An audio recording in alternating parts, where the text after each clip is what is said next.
There's a deeper truth about twin flames that challenges nearly everything you've been told about spiritual relationships. It's a truth that patriarchal systems have deliberately obscured for thousands of years, yet one that Carl Jung uncovered through his profound exploration of the Animus, the feminine and masculine psyche, and the conscious union of two souls.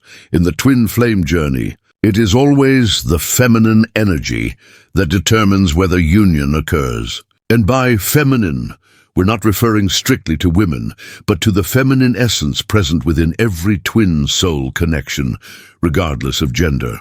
Jung discovered what ancient mystics had long understood, but society has worked to erase. The feminine represents the original creative force, the one who chooses, allows or denies manifestation. Though the masculine may appear to be the active principle, it is, in truth, the reactive one, the aspect that reflects and aligns with the energetic field set by the feminine. This is a cosmic principle as fundamental as gravity itself. The feminine generates the magnetic field of attraction. The masculine responds and adjusts to it. This has always been the natural order, and it always will be. The issue is that most people, especially those embodying stronger feminine energy, are unaware of this truth. They've been conditioned to wait, chase, plead, or prove their love, taught that genuine love demands struggle and sacrifice. This reversal of energetic roles prevents countless twin flames from achieving conscious union. It's this very distortion that fuels the painful runner-chaser dynamic, trapping many in cycles of pursuit and withdrawal. If you're watching this video, understand it's not by chance. Your soul probably knows it needs to hear this message, perhaps because you're one of those souls trying to force a connection through masculine energy when feminine energy is what's truly required. Today, I'll explain why the feminine energy must take the first step in the final stage of the twin flame journey. How Carl Jung uncovered this truth through his research on individuation, and most importantly, how you can determine whether you're aligned with your true energy or unintentionally blocking your union by acting from the wrong polarity. Stay until the end, because I'll share a powerful secret about twin flames, one that might show you that you don't need to do more, but rather stop doing so much. But first, it's essential to understand how Jung reached this realization and why it challenges much of what society teaches about love and relationships. Carl Jung spent decades studying what he called the Anima and Animus, the feminine and masculine energies that exist within every person, regardless of gender. Through his exploration, he uncovered insights that transformed his understanding of how two souls truly connect. In any authentic relationship, there is always a feminine polarity and a masculine polarity, each with its distinct energetic role. These roles cannot be reversed without leading to confusion and imbalance. According to Jung, the feminine principle is receptive yet not passive, selective but not pursuing, magnetic yet not forceful. It resembles the earth, which quietly decides which seeds will take root and flourish within its soil. The earth doesn't chase after seeds, pleading for them to grow. It simply provides, or withholds, the right conditions for life to emerge. When those ideal conditions are present, the seeds naturally gravitate toward the earth, surrendering and finding in it the perfect environment to thrive. In contrast, the masculine principle is about direction, focus, and purpose. It resembles the sun, offering its light continuously, without pursuit, without asking to be received. It shines with authenticity, allowing the earth to decide whether or not to accept its light. And when the earth opens itself, offering fertile ground, the sun naturally pours its energy upon it in full intensity. Carl Jung noted that when these principles coexist in harmony, each fulfilling its natural energetic role, attraction unfolds effortlessly and without resistance. But when these roles are reversed, when the feminine attempts to act as the pursuing sun and the masculine as the resisting earth, imbalance occurs. Such dynamics often become forced, unstable, and prone to failure or dependency. This is where many misunderstandings arise. People often mistake energetic polarity for physical gender. They assume that being feminine means being submissive, and being masculine means being dominant. Jung clarified that it's not about submission or domination. It's about energetic purpose. The feminine principle represents choice. It defines the magnetic field of what is or isn't possible. The masculine principle responds. It aligns and shapes itself according to that magnetic field. In twin flame dynamics, regardless of whether one is in a male or female body, there's always one soul embodying more feminine energy and another embodying more masculine energy. Jung understood that when these two aspects recognize each other, when two halves of the same soul meet through two individuals, true union can only occur consciously. Once each embraces their natural energetic polarity, the challenge today is that modern society, influenced by distorted patriarchy and misunderstood feminism, has reversed these roles. Women have been encouraged to chase, to compete, to assert dominance, while men have been taught to be passive, hesitant, and undirected. This inversion has created generations unable to connect through energetic balance. And in twin flame relationships, this confusion of polarity can become especially destructive. Twin flames are connections that operate on much higher and subtler frequencies than ordinary relationships. Any energetic imbalance within this dynamic can create resistance that lasts for years, decades, or even entire lifetimes.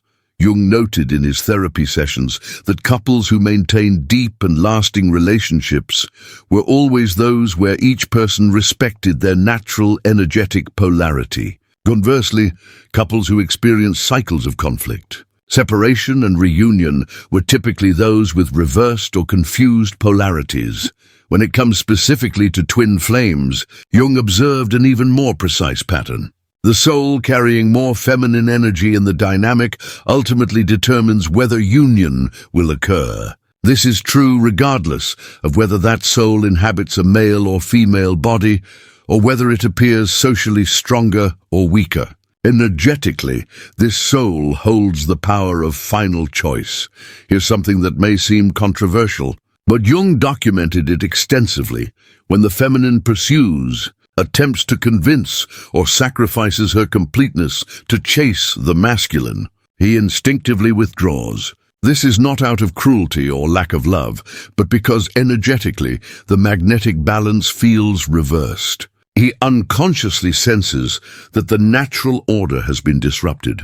In contrast, when the feminine establishes her sovereignty, choosing herself as the primary source of love and completeness, ceasing pursuit, and radiating her authentic light, the masculine immediately senses the shift and is naturally drawn toward her. This attraction is instinctive, like a bee to nectar or a river to the ocean. This is not manipulation or a psychological tactic. It is the natural energetic alignment at work. It's an energetic law as instinctive as breathing. Once you grasp this law and begin to work with it consciously, everything shifts. The entire dynamic of your twin flame connection evolves because you're now moving with the natural energetic flow rather than resisting it.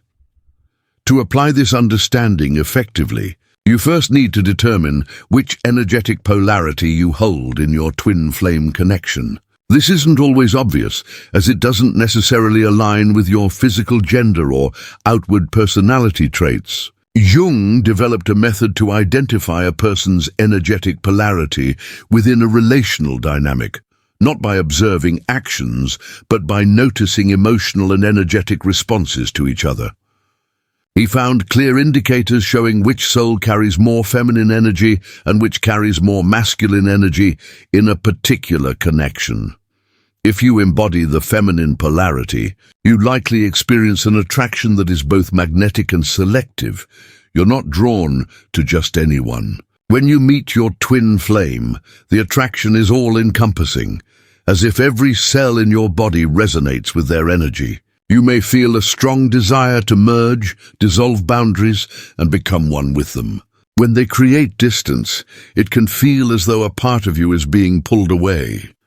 Those with feminine energy often idealize their twin flame, seeing them as perfect or as the solution to their deepest longings. You may feel incomplete without them, sensing that their presence is necessary for your wholeness. At the same time, you may experience impulses to nurture, heal, or save them from their struggles. However, it's essential to recognize that these feelings and impulses aren't instructions to act. In fact, they often indicate the opposite. They reveal when you're confusing your natural energetic role with behaviors shaped by societal conditioning. The authentic feminine does not chase, try to fix, or sacrifice herself to win over the other. Instead, she roots herself in her own wholeness, and from that place of integrity, she naturally allows or sets boundaries with the masculine. Like a rose, she doesn't pursue bees. She simply blooms in her genuine beauty and lets them come on their own. Conversely, when you embody the masculine energy, your focus tends to be sharper, more directed, like a laser aimed at a particular person. You may sense a certainty that this person is the one, even if their behavior is inconsistent or confusing. You may also feel the impulse to protect, support, and create stability, allowing them to thrive. As the masculine, maintaining your individuality is often easier, even when deeply connected. You can love fully without losing your sense of self. When the feminine withdraws or introduces drama, you may feel puzzled, but you remain grounded. Your emotional base stays relatively stable, even amid relational turbulence. Jung observed that the true masculine naturally responds to the feminine's energy. When she is sovereign and radiant in her own truth, he feels drawn to approach, offer, and court her. But if she is needy or trying to convince him, he instinctively steps back, not out of lack of love, but because the energetic flow is reversed. This responsiveness of the masculine is not a flaw or cruelty. It is a natural energetic function, like a compass pointing to magnetic north. The masculine is drawn to the feminine, who radiates her authentic light. If the feminine chases him, the magnetic north keeps shifting, making it impossible for him to find stable direction. This brings us to the core of the twin flame journey, why the feminine must move first in its final stage. Moving first does not mean pursuing or trying to conquer. It means stopping movement toward the other and beginning movement in her own direction. Jung noted that the last stage of the twin flame journey begins when the feminine makes a deep internal choice to prioritize herself as the source of love, completeness, and fulfillment, not to win the masculine, but as an act of genuine self-love and sovereignty. When she stops abandoning herself emotionally in hopes of securing him, true alignment begins. When she stops reshaping herself to fit what she believes he wants, and stops sacrificing her own truth just to maintain the connection, a remarkable shift occurs in the energetic dynamic between them. The feminine energy begins to emit a completely different frequency, one of conscious choice rather than desperate need, one of inner abundance rather than emotional scarcity. The masculine, naturally attuned to the energy the feminine creates, immediately senses this change. It's as if a new light has been switched on, a magnetic presence emerging that was impossible when she was chasing him.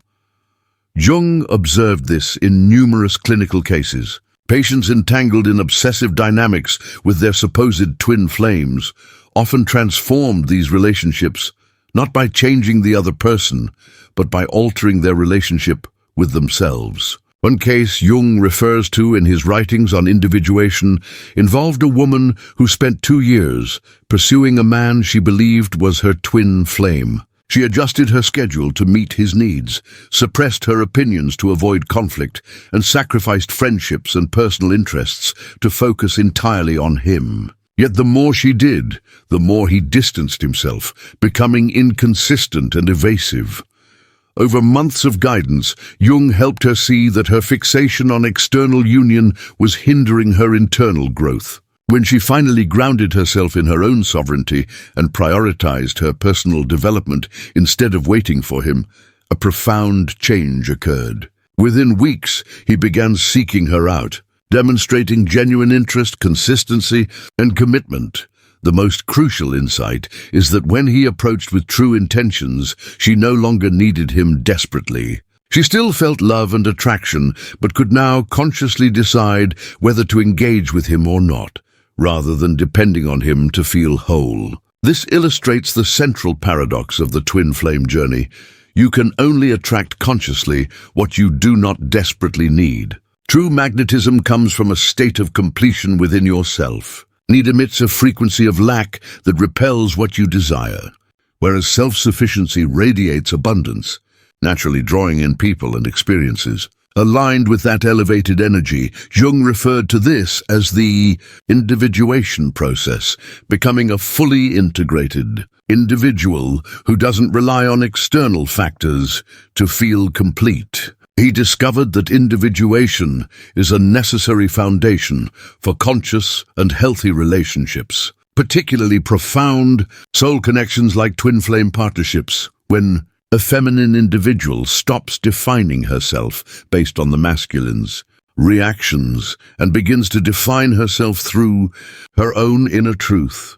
She naturally becomes more attractive. This isn't due to any seductive techniques, but because she is emanating genuine integrity. Authentic integrity draws people in a way that emotional need never can. The masculine, who may have previously withdrawn from need-driven energy, now feels organically drawn to the energy of choice and sovereignty. He can engage without being trapped in emotional dependency and offer his love without feeling obligated to fill voids that aren't his. Responsibility. A critical point often misunderstood in this process is that when the feminine prioritizes herself, it doesn't make her selfish or detached. Instead, it allows her to love maturely rather than codependently. Mature love comes from abundance, not scarcity. It gives freely rather than expecting repayment, and it honors the other's individuality, rather than attempting to shape them to meet personal needs. Such love is only possible when one already loves themselves enough to not rely on others to fill personal gaps. Jung observed that when two individuals relate from a place of individuation, each complete within themselves and consciously choosing to share that completeness, they create what he called the union of opposites. This isn't a blending that dissolves identity, but a synthesis where two complete individuals complement each other. This reflects the ultimate aim of the twin flame journey, not to find someone to complete you, but to find someone already whole, and consciously create something greater together, like two skilled artists collaborating to produce a masterpiece neither could achieve alone. But to reach this stage, the feminine must initiate by choosing herself, a movement that is internal and energetic rather than physical or external. It's about shifting your focus towards self-love, personal growth, and existential priorities. Practically, this means that if you recognize yourself as carrying the feminine energy in a twin flame dynamic, you must stop all efforts aimed at winning or keeping the masculine's attention. Stop adjusting your behavior in hopes of eliciting a specific reaction. Stop dissecting every word, gesture, or silence for clues about his interest. Instead, redirect all that energy inward. Ask yourself not what he wants from you, but what you want for your life. Don't focus on winning him over. Focus on becoming your most authentic and fulfilled self. This can involve returning to hobbies or passions you set aside, reconnecting with friends you've neglected, pursuing professional or creative goals you postponed, or addressing emotional or spiritual challenges you've been avoiding. The aim isn't to feign indifference or provoke jealousy. It's to genuinely reconnect with your life, dreams, and essence. It's about remembering who you were before this connection and expanding that identity in ways that leave you genuinely satisfied. Carl Jung noted that when a person truly centers themselves, instead of orbiting someone else, an automatic energetic shift occurs. Neediness transforms into choice. Scarcity becomes abundance. The masculine, especially if he is your true twin flame, will sense this change. He may not intellectually grasp it, but he will perceive a fundamental shift in her energy. She will appear more attractive, interesting, and desirable, not by effort, but because she embodies it. When you are established in your own sovereignty, genuinely fulfilled in your life, your charisma and presence naturally grow. You have more to share, more energy, and a presence that draws people not from need, but from the way they feel around you. If the connection is authentic, he won't resist this new energy. He will feel drawn in ways he may never have experienced before. Because he is no longer being pursued or pressured, he is being invited into something abundant and beautiful. Most importantly, when he approaches, and he likely will, you must maintain your sovereignty. Resist falling back into old patterns of self-abandonment. You must continue prioritizing your own completeness and consciously decide how much of yourself you wish to share with him. Jung emphasized that individuation is not a one-time event, but an ongoing process. In the context of twin flames, this means that even after the union occurs, the feminine must continue to uphold her individual sovereignty. She must remain a complete person who intentionally chooses to share her life with another complete individual.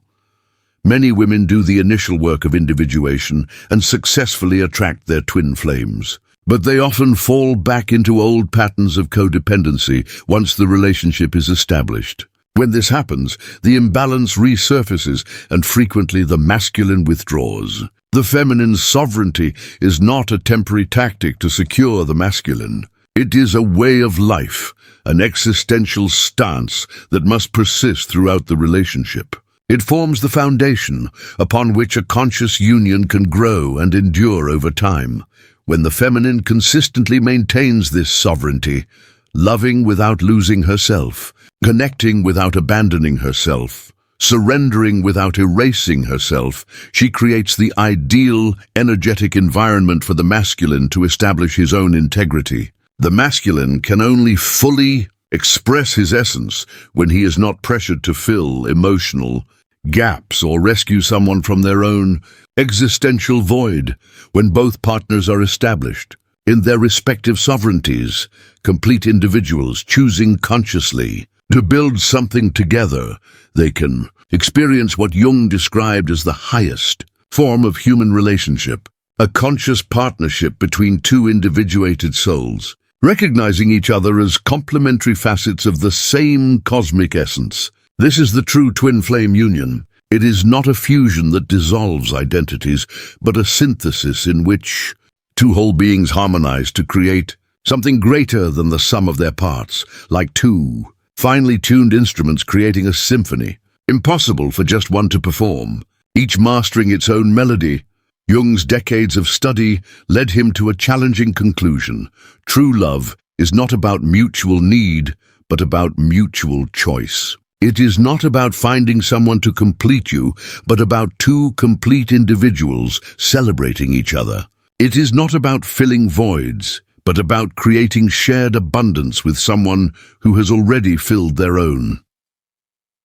To reach this level of conscious love and authentic choice, the feminine must take the first step. She must choose herself as her primary source of completeness and happiness. She must establish her emotional and spiritual sovereignty and become magnetic through authenticity, not pursuit. When the feminine moves first in her own direction, the masculine naturally aligns with his own path, not out of obligation or manipulation, but out of genuine attraction. He feels drawn to participate in something beautiful and abundant, rather than feeling compelled to rescue someone from their existential lack. This distinction defines the difference between a forced union and a conscious union. A forced union occurs when at least one person is trying to fill internal voids through the other. A conscious union, on the other hand, happens when both individuals have already fulfilled themselves and intentionally choose to create shared abundance. If this video has helped you realize that you've been operating in the wrong energy, if you've noticed that you've been chasing when you should be pursued, or abandoning yourself when you should be choosing yourself, then you now hold one of the most valuable insights about twin flames. This knowledge equips you to transform the dynamics of your connections completely. However, this transformation must be genuine. You cannot fake sovereignty in an attempt to elicit a particular response from the masculine. True change requires that you fully embrace your sovereignty, consciously choose yourself, and firmly establish your own completeness. Jung recognized that this is among the most demanding challenges a person can undertake. Stop seeking validation externally. Begin validating yourself. Stop trying to complete yourself through others. Start completing yourself from within. Stop loving from a place of lack. Start loving from a place of abundance. When you succeed in this inner work and establish yourself in your own sovereignty, you don't just transform your connection with your twin flame. You elevate all your relationships. You become naturally magnetic, not just to one individual, but to all experiences and people that resonate with your higher frequency. If this person is truly your twin flame, they will be irresistibly drawn to this evolved version of you. They will feel the attraction because you are now radiating your true essence rather than need disguised as love. Even if they do not approach or union does not manifest as expected, you gain something far more valuable, a deep connection with yourself. You discover your completeness and learn to love yourself genuinely and unconditionally. Someone who truly loves themselves is capable of loving others consciously and maturely. A person complete in themselves can engage in relationships based on choice rather than need. An individual grounded in sovereignty can build connections rooted in abundance, not deficiency. As Jung would say, achieving this level of individuation is among the greatest human accomplishments, becoming a complete, integrated individual capable of loving without losing oneself, connecting without self-abandonment, and surrendering without nullifying oneself. When you reach this state, you naturally attract experiences and people who operate at the same level of consciousness and maturity. If you've made it this far and felt like I was speaking directly to your inner self about a dynamic you've been experiencing for months or even years, then I need to share something that can significantly accelerate the transformation you're seeking. I've created 2 exclusive resources inspired by Carl Jung's most profound teachings on individuation and conscious relationships. The first is 21 Days of Transformation with Carl Jung, a practical guide designed to walk you through Jung's most effective techniques for self-knowledge and individuation. Over 21 days, you'll engage in targeted exercises that help integrate your shadow, connect with your unconscious, and most importantly, establish emotional and spiritual sovereignty. It's like having Jung as a personal guide, leading you step by step toward truly becoming yourself. The second resource is the Soul Survival Manual. I understand that navigating the intensity of a twin flame connection can be overwhelming, and some days feel nearly impossible. This manual offers practical, depth psychology-based strategies for managing the journey's most challenging moments, tools to resist falling back into old patterns, to manage the urge to control situations, and to stay committed to your individuation work even when it feels difficult. You can find the links in the first pinned comment of this video. Now I want to see who genuinely stayed with me until the end of this journey. Comment "I choose myself first" to show that you're not just a viewer, but someone truly dedicated to transformation. Remember, only 5% of people on twin flame journeys achieve this energetic polarity inversion. It's not impossible, but it does require courage to challenge everything society has taught us about love and relationships. You've come this far because your soul knows you're capable of this change. Thank you for having the courage to question old patterns. Seek truth even when it challenges your beliefs, and most importantly, for being willing to do the internal work required to create conscious, mature connections. See you in the next video.